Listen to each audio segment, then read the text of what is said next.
Julio has more than 40 years in the industry, and of course, he's considered one of the most important and iconic people of our industry, and he has more than 40 years of experience working. Dre Masso is with us, one of the most important personalities of the industry, Alto's co-creator. We're gonna talk about them, of their history of life, a little bit how they met each other, etc. They are really, really, really important people that have a lot of cool stories to tell us this morning. So Julio, let's begin with you. Tell us first about your family. How did they arrive to the U.S. and how Tommy was born? Well, Carlos, thank you very much for having me. Dre, great to be here on stage with you. Carlos, my family originally from Yucatan went to the United States, or my father went to the United States as part of an agricultural program called the Bracero program that the United States had with Mexico. So the United States would hire seasonal workers to work the fields, and my father wanted a job. He came from a very small town with a Mayan name called Oshkutzcap, with very, very little resource and opportunity. And when he heard about this program to go pick vegetables or fruits, he decided to try it. And he indeed was picking vegetables, and I think in Texas, part of Arizona, and then eventually in Southern California, and then to Northern California. And eventually, he found a relative that lived in Northern California that got my father a job as a dishwasher in San Francisco. And it was through that job as a dishwasher that my father rose through the ranks to eventually become a line cook in a restaurant. And he found a passion for wanting his own restaurant one day, and eventually started a very, very small cafe with my mother called Elmi's Cafe. And that would, they would have moderate success, and they sold that and started Tommy's in 1965. But they basically came from the Yucatan. Amazing, Julio. And he just mentioned his mother, Elmi, which, by the way, Elmi's Margarita is one of our favorite ones, and tonight you're going to try it. But I heard your parents met on a very interesting way. How did they meet each other? Well, it's really strange because today we live in such a world of incredible convenience that, I in my own personal life, I once dated a young lady that lived one town over from me, and I thought that was too far. And I had a car, right? I didn't have to take the bus or anything.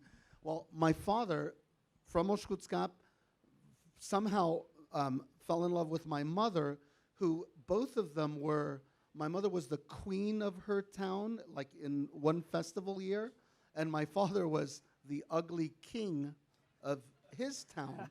But they lived about 7 kilometers apart, and my father in Oshkutzcap and my mother in Aquil.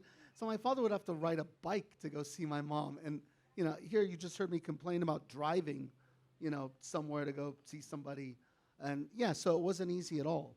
So if I could also intervene, because I asked your mum that same question, and there's more to it, and it showed your dad's entrepreneurial, I guess, quest, that in that days, drinkable water wasn't as accessible, and he kind of figured that out, that he would have a cart with these big, Well, it was a carriage, a horse-driven carriage that had a humongous, like bigger than a sherry butt. It was a wooden barrel, and because there was no potable water, he would go to someone who had a well, buy water, and then go door to door selling water. Yeah. So that also shows like his kind of initiative there. But also your mum was saying that her family had like a kind of repair shop or DIY shop, and he needed parts for his carriage, and that's how they kind of they first met. Did you knew that, Julio? I didn't know that part of the story. Huh? It's probably what your parents don't tell you that, I don't know, you should be afraid of.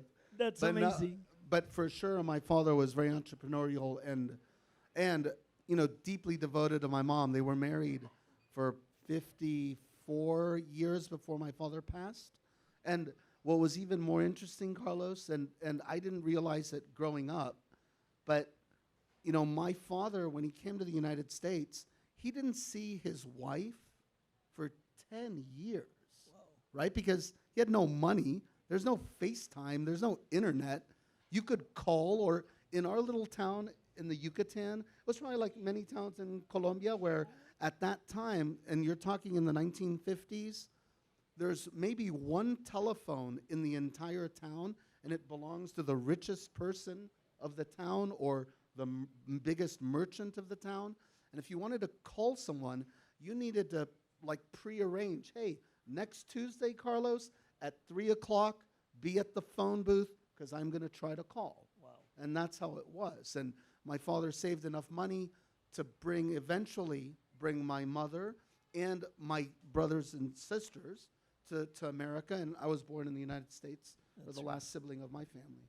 But, you know, I think today with the amount of resource and connectivity, it seems like it's easier, but everyone has a challenge in life, whatever it may be. That's great. Julio, when we talk about Tommy's Margarita, immediately we're thinking Julio Bermejo. So how was the Tommy's Margarita born? You know, purely by luck. And I got to say a couple of things that are just, again, weird. You know, in a time when I started working, you know, I'm in my own little world, and I have, you know, there's, again, no internet. And, you know, the biggest thing ever was if someone wrote about you in your local paper. But so we're doing our little thing, and eventually it got to a point where someone presented to me 100% agave tequila. Now, I had been, quote unquote, making cocktails since I was about 14, when my father taught me how to make Manhattans in coffee cups for the policemen that would come to the restaurant so they could drink and people wouldn't see that they're drinking, right? So, and, you know, like any kid in any business or any first-generation business, my friends and I started to steal alcohol from Tommy's. And we would steal beer, and we'd steal rum and whiskey and vodka. And eventually trying all those things that really got me hungover. When we finally stole a bottle of tequila, it was like a big light bulb went off. And that was something different. But, you know, that was mixto tequila. It took someone to come into Tommy's, presenting us with 100% agave, and I tried it, and I go, wow, this is very, very different, and it's really delicious.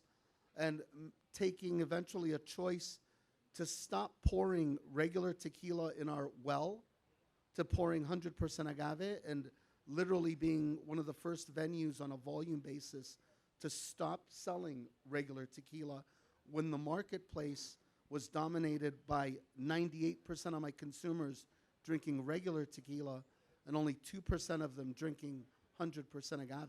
It was just crazy radical. You know, our pour costs went dramatically through the roof, et cetera, and our customers didn't understand that either.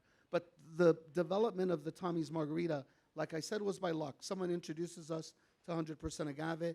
Then, a couple years later, someone also introduces us to agave fructose. And, you know, a lot of things in agave are very unique to agave because of the life cycle of the plant. And as many of you may know, for the last 10 years, there's been such a strain on agave, and prices have been so high that tequila's gotten quite expensive. And luckily, there's some light at the end of the tunnel in terms of supply for producers. But whenever there was such a glut or a shortage, it would dictate how the market would operate. So whenever there was a glut of agave, you'd see brands creating flavors of tequila or new expressions of tequila or multiple new brands, right, to compete in different categories.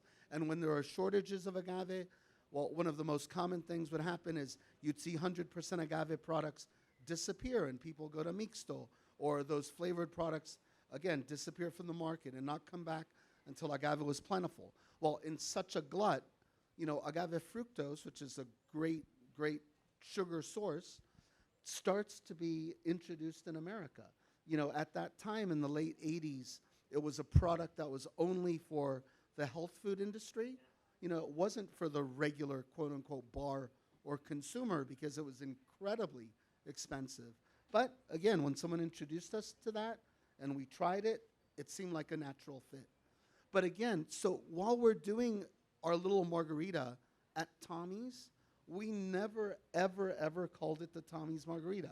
it took people like Dre Masso, like Henry Besant, like Dom Costa, and like the IBA to take what we were doing in our little venue in the Richmond district of San Francisco and show it to people like you.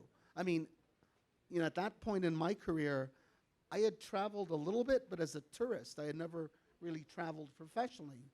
And one of the things that kind of started to stimulate my personal travel was the lack of access to knowledge in tequila.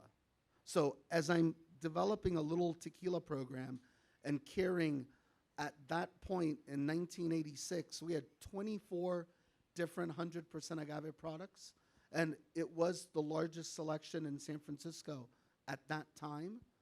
And of those 24 products, maybe 3 actually had some brand name recognition, and you all know what they are. They're the market leaders, right, in terms of volume, right?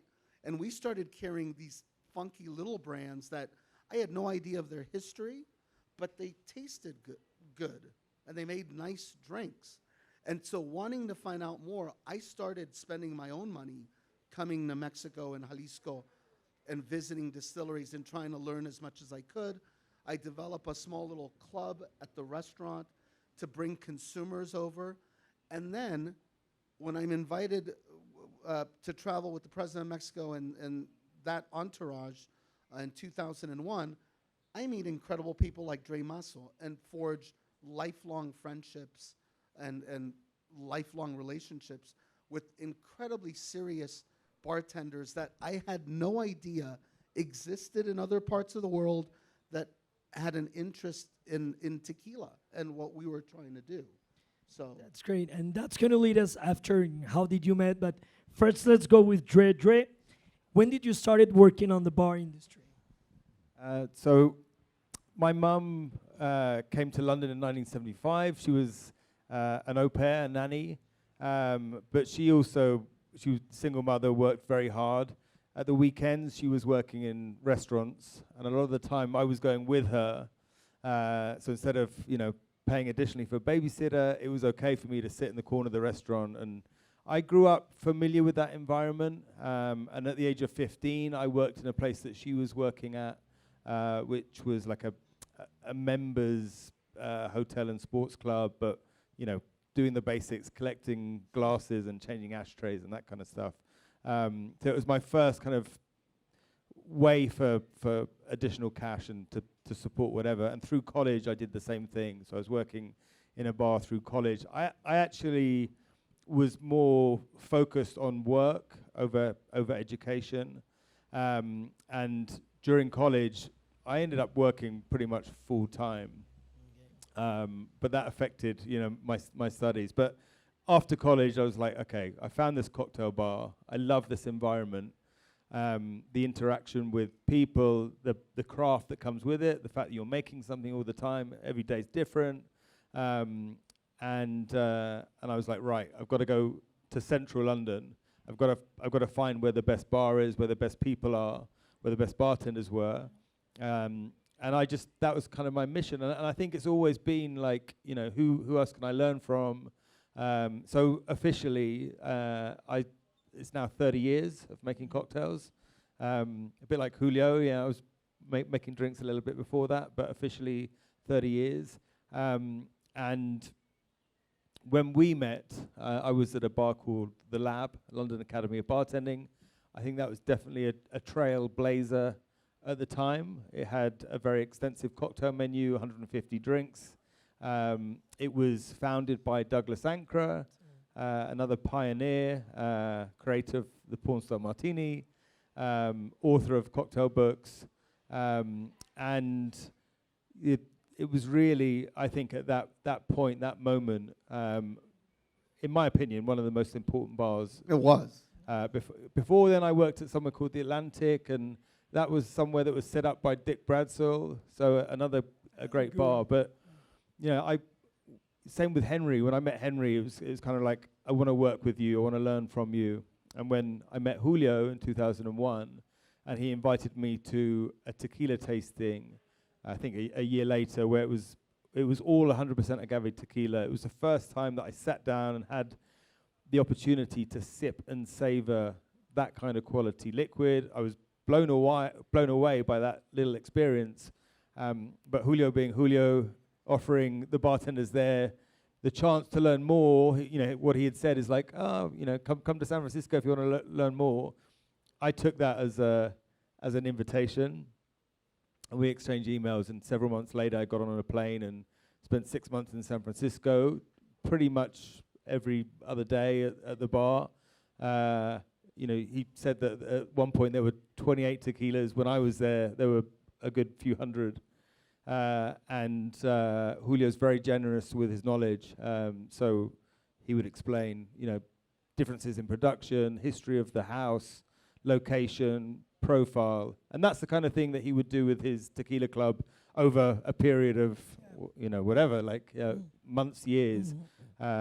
I kind of took the shortcut there. So, I could see he has a very contagious effect. He's a brilliant hospitalitarian, and everyone that meets him kind of senses that. And for me, it was like, okay, I want to spend some time with Julio. So we did that, and then we came to Mexico together in 2004 with a big group. Carlos, can I say one thing? Because even though Dre says it was really easy to meet him, it was really difficult. So I happened to be in London in 2001 at the London Wine Fair, and a really dear friend of mine named Tony Abughanam, whom today I'm a partner with in another business called TAG Global Spirits Competition, of which Dre is a judge. He told me, hey, if you're going to go to London, try to find this cat named Dre Masso. I go, okay, whatever, right? I'm going to go to a city of 10 million people. I'm looking for a guy named Dre Masso that I don't know. You got it. So anyway, I'm at the London Wine Fair, and Dre is giving an exhibition on cocktails or something, right? And I couldn't even get near him because there were so many people watching. But anyway, I was eventually able to make a presentation. And he goes, well, yeah, I'm working at this bar called Lab. It's in Soho.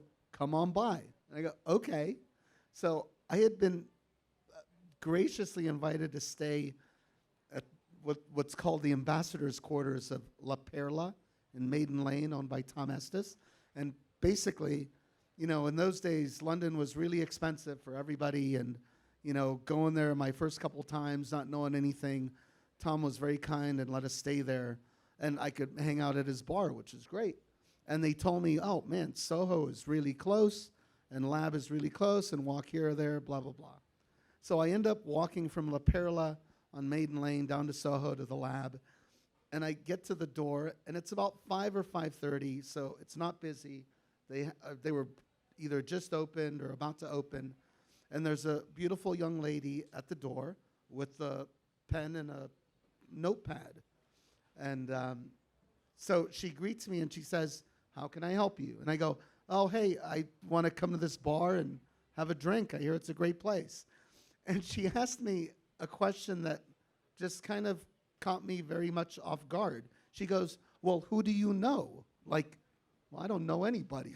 And then her next phrase kind of sucked. She goes, well, I guess it's going to be very hard for you to get in tonight because we're fully booked. And I'm looking, there's nobody in this place, right? I mean, either they're right about to open or they just opened. And already I can't even get in. So I kind of said, fuck this place. And I go back to La Perla. I badmouth Lab. I get hammered at La Perla. And then, but we gave it another shot. And again, a lifelong friendship starts. So it was great. That's great. And you guys have a lot of things in common. But one of those is the search for good quality tequila. I want to know for Dre and for you, Julio, what does a good tequila needs to have in order for you to consider it an amazing liquid? As basic and as rudimentary as it sounds, a great tequila needs to taste of agave tequilana.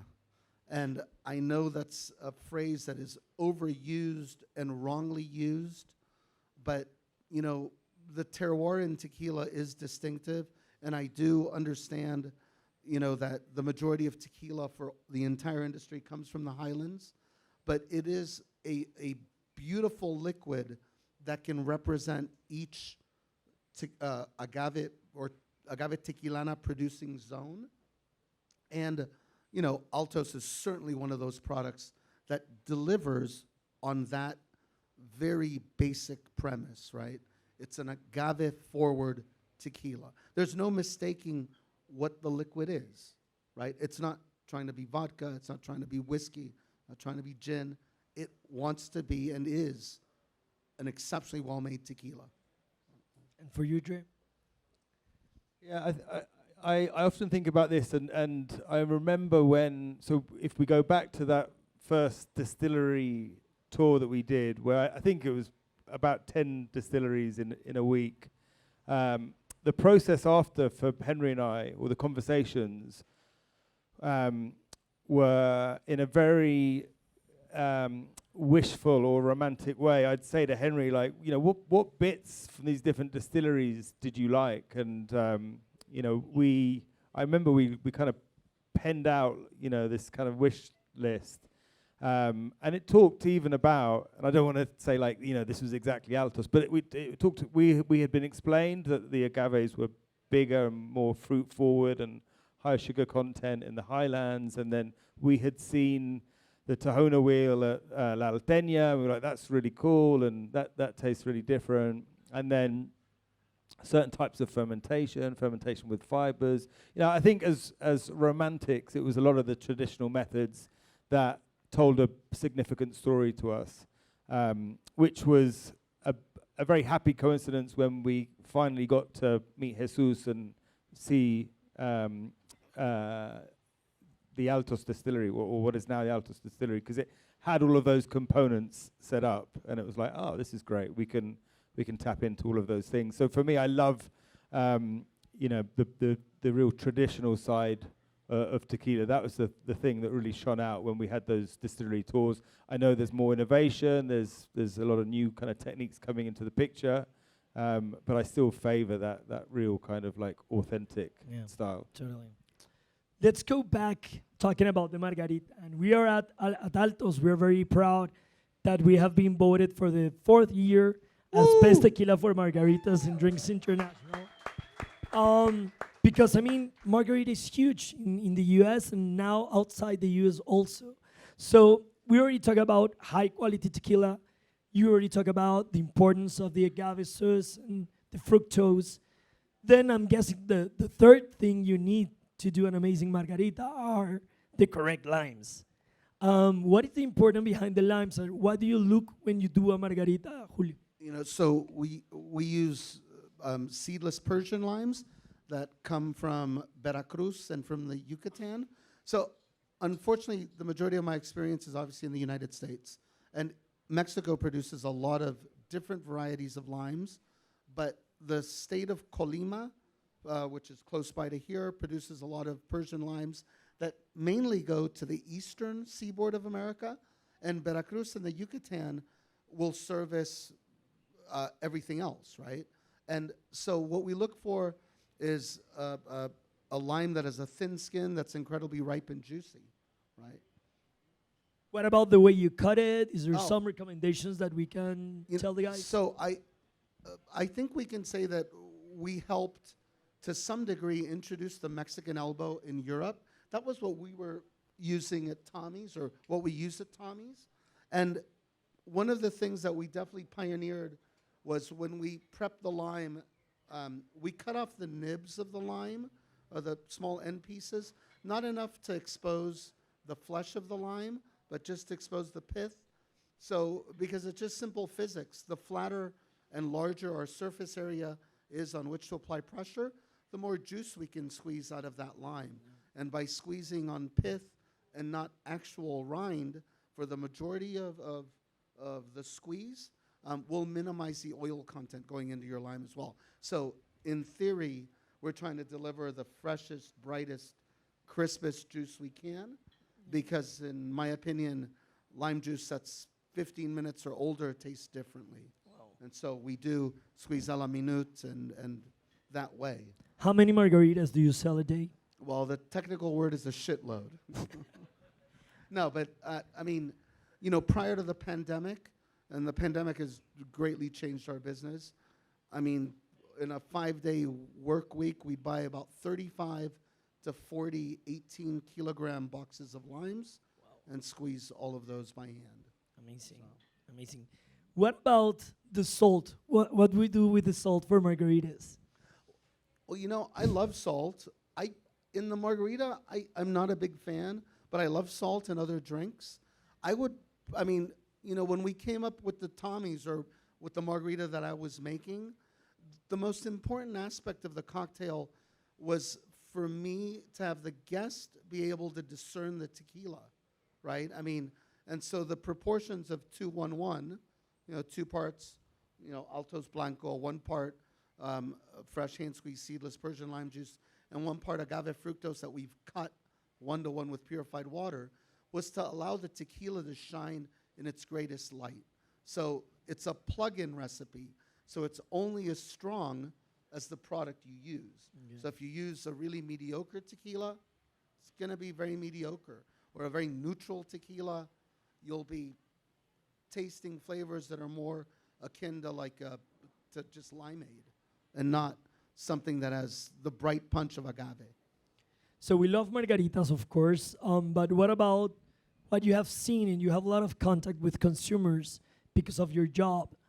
What you can tell us about the future of tequila in cocktails? What do you think is going to be the next huge thing, the next trend? Well, as a denomination of origin spirit, there is no doubt in my mind that tequila is the most versatile spirit in the world, right?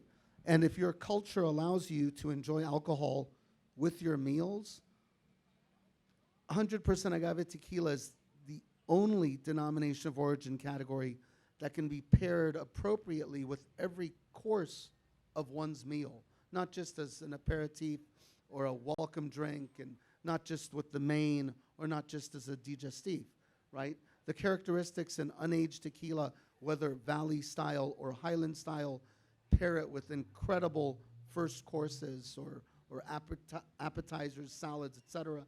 And then as your proteins get heavier and heavier, so too can either the tequila or the kind of cocktail you serve with it. So every spirit category tries to say it, but if you just take your favorite gin drink and substitute Altos Blanco, a Highland tequila, 100% agave, I think it tastes much better and more superior. It will be more expensive, but take the Pepsi challenge. Make a Bramble with tequila, make a Clover Club with Altos Blanco, and taste it next to the gin version. I think it's smoother and more versatile and more pleasurable. And the same can be said with spirit-forward drinks. Now, in the United States, it's no denying that the margarita continues to be a dominant force. And Carlos, we still have a lot of work to do there with the margarita, because the majority of margaritas that people enjoy in America are margaritas that no one in this room would ever drink, right? They're made with artificial components. They're made with regular tequilas. And so I think part of the challenge is continuing to elevate the consumer from regular tequila to 100% agave like Altos Blanco. That we've kind of won that war with sophisticated consumers, but we haven't won the entire war. And though when I started and replaced mixto tequila with 100% agave, it was 98% of Americans drinking mixto that drank tequila. Today, it's more than 50% of tequila drinkers drink 100% agave. So we're definitely trending in a positive direction. But just because there's still 45% of tequila drinkers that drink regular tequila, to me, that incredibly giant marketplace seems infinite. And the work is there, because we're not trying to do what other spirit categories do and poach you. Sure, it'd be wonderful if any other person discovers tequila and loves it, but if we focus on just the people that already drink mediocre tequila and get them to drink Altos, Jesus, you'll be doing the world an incredible favor, right? Yeah, totally. So we're trying to do that. oh yeah, you and me both every day. So it just didn't make sense to use a shaker where we could make 1 or 2 drinks. Why not use our Hamilton Beach bar blenders where we could make 4 at a time? And kind of incorporate a bastardized version of the Cuban throw and throw the liquid from blender to blender. But it just was easier for us. I mean, you know, there's a brand of, I think people in England call it crisp, right, of a potato chip called Lay's. And their slogan is, no one just eats one Lay's. It's the same with Tommy's. No one drinks one Tommy's. You know, and if when you order it by the pitcher, it's cheaper. You get a discount. So people just order pitchers of those. Yeah, that's great. But, you know, we're just blessed that the whole attitude with tequila is very, very different than with most other spirits. You know, I tell a story of, imagine you walking into your favorite neighborhood bar and you're with 3 friends and you tell the bar person, hey, can I get, you know, a pitcher of Manhattans or a pitcher of Old Fashions or a pitcher of Negronis? The guy would go, man, you're an alcoholic. Drink them one at a time. But if you go into a Mexican venue and you're with 3 friends and you go, I want 2 pitchers of margaritas and give me 6 shots of tequila, chances are the inquiry will be, what are you celebrating, right? It's a completely different attitude. So it's just pleasant and nice and happy. all That's day. great. And it was very difficult to fly all of you guys to Tommy San Francisco. So that's why we brought Tommy San Francisco to you. Exactly. Tonight we're going to have a pop-up of Julio here tonight so you can try your beautiful drinks. Nice, thank you. And it's always a pleasure to talk with you guys. Thank you for being here. I don't Oh. know if anyone has any questions. Well, Carlos, let's just talk about one more thing that Sure. relates to good tequila that I always fail to mention because it is something to me that is so obvious, but yet it's not obvious to the consumer. You know, to me, the real celebrities that make tequila are the people who make it at the distillery. And yesterday, you had a very unique opportunity, if you haven't been to Altos, to see how Altos is made and to ask any question you wanted and to see everything you wanted to see. And I certainly hope you took note of the process, because that's really celebrity tequila right there. A lot of people who are very famous and have millions of or hundreds of millions of Instagram followers literally choose their tequilas not on quality, but really on price. Or even worse, by who has any kind of tequila available, right? Because the market's very tight. And it's just a completely different attitude. If the celebrity had the same attitude that he or she has towards his or her craft as with tequila, then I think there would be some wonderful celebrity tequilas. But the majority of them, unfortunately, are products that just have all the legal additives that, I don't know, there's no other way to say it, but that want to fool the consumer in making it taste like tequila that's sweet and rounded, as opposed to tequila that's made from great agave and has tones of sweetness, but is bone dry, right? I mean, so that's important. I mean, you know, it's unfortunate that in California and in Illinois and in Texas, you know, a lot of the standard calls at a bar is, I'll take a beer and I'll take a shot of XYZ celebrity tequila, when, you know, maybe the bartenders aren't doing a good enough job of communicating the quality of the tequila behind the back bar, right? A lot of occasions still to do. Absolutely. And you know, this category also has some of the most stunning bottles with some of the most mediocre liquids around, right? So make sure it's your palate that makes the decision for you, and do research on the brands that you believe in and want to carry and serve your guests. Because that's at the end of the day, you know, when your guest comes into your venue and you serve them, who knows, something that's very mediocre, well, that says a little bit about you, right? So. Well, thank you, everyone. Thank you both. So the moment is approaching of the pitches. We have a little bit more minutes. So at 12, you're going to have a final message from your coaches, and then pitches will begin. Thank you, guys. Carlos, thank you. Thanks. Good luck, everybody.